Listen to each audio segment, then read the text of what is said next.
Objeto. SCP-428. Clasificación. Euclid.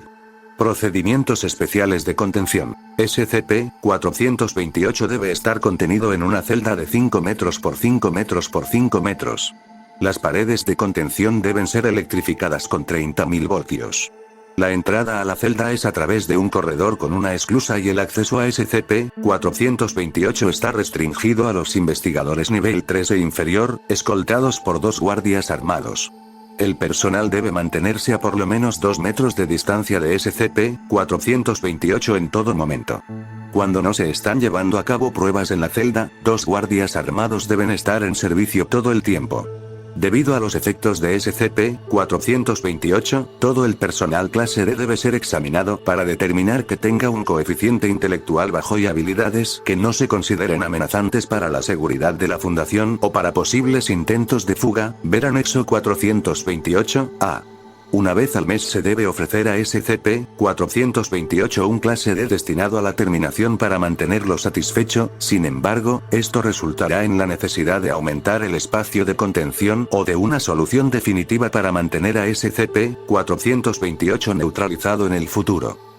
Descripción. SCP-428 es, en apariencia, una multitud de seres humanos amontonados. Desde el 20 de diciembre de consta de 14 personas. Mientras están amontonados en un círculo, se debe considerar que SCP-428 se encuentra en un estado latente. En este estado, la gente se mueve con un ligero balanceo y puede ser escuchada murmurando. Después de una inspección adicional, los componentes biológicos internos, órganos, huesos, músculos y líquidos, dejando solo la piel, han sido removidos de cada individuo y reemplazados por un material no identificado que se adhiere a una masa amorfa central en medio de la multitud a través de extensiones de carne similares a los cordones umbilicales. La gente no se alejará de esta masa a menos que una persona se acerque a 2 metros de la masa central. En ese momento, la multitud entrará en su estado hostil. Las personas de SCP-428 más cercanas al sujeto intentarán agarrarlo y arrastrarlo hacia el centro de la multitud. Después de un contacto de más de 10 segundos, el sujeto se convertirá en un nuevo miembro de SCP-428. Sus estructuras internas serán removidas y reemplazadas con el mismo material que los otros miembros. Si la víctima potencial escapa, SCP-428 la buscará activamente, o buscará a otra víctima potencial. Intentará absorber toda la vida humana en sus inmediaciones. Cuando toda la vida humana haya sido absorbida y se hayan convertido en miembros de la multitud, volverá a su estado latente. Si SCP-428 no absorbe a un ser humano después de un máximo de un mes, volverá a buscarlos activamente. Para esto utilizará una variedad de métodos diferentes.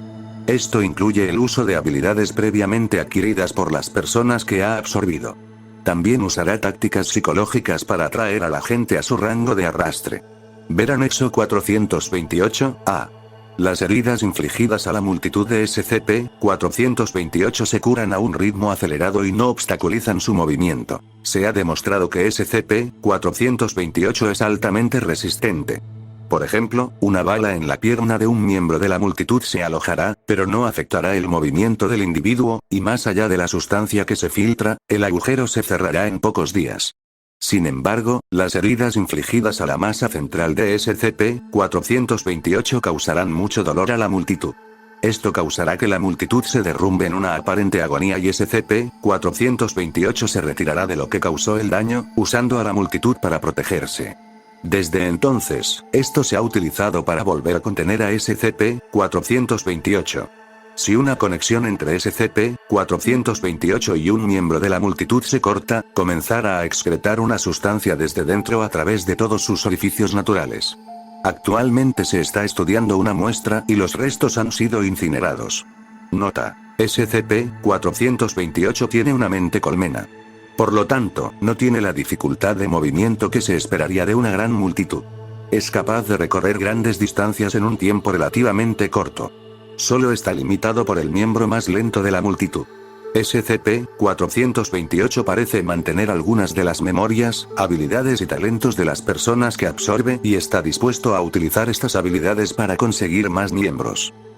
Anexo 428-A. El Antes de los actuales procedimientos de contención, el SCP-428 logró abrir la cerradura de su celda con una horquilla y una hebilla de cinturón de los miembros de la multitud. Luego colocó a una mujer del grupo inclinada ante la puerta, sollozando en voz alta. El investigador, que desconocía las propiedades de SCP-428, se acercó a la mujer y fue arrastrado abruptamente por el resto del grupo. SCP-428 procedió a desplazarse a través de la instalación usando al investigador como líder, resultando en víctimas antes de que la brecha de contención fuera detectada y SCP-428 fuera recontenido. Comentarios del investigador. Señores, estas personas se han ido, ahora son parte de SCP-428. No importa lo que digan o hagan, ya no son sus compañeros de trabajo ni sus amigos. Recuerden esto, puede salvar su vida.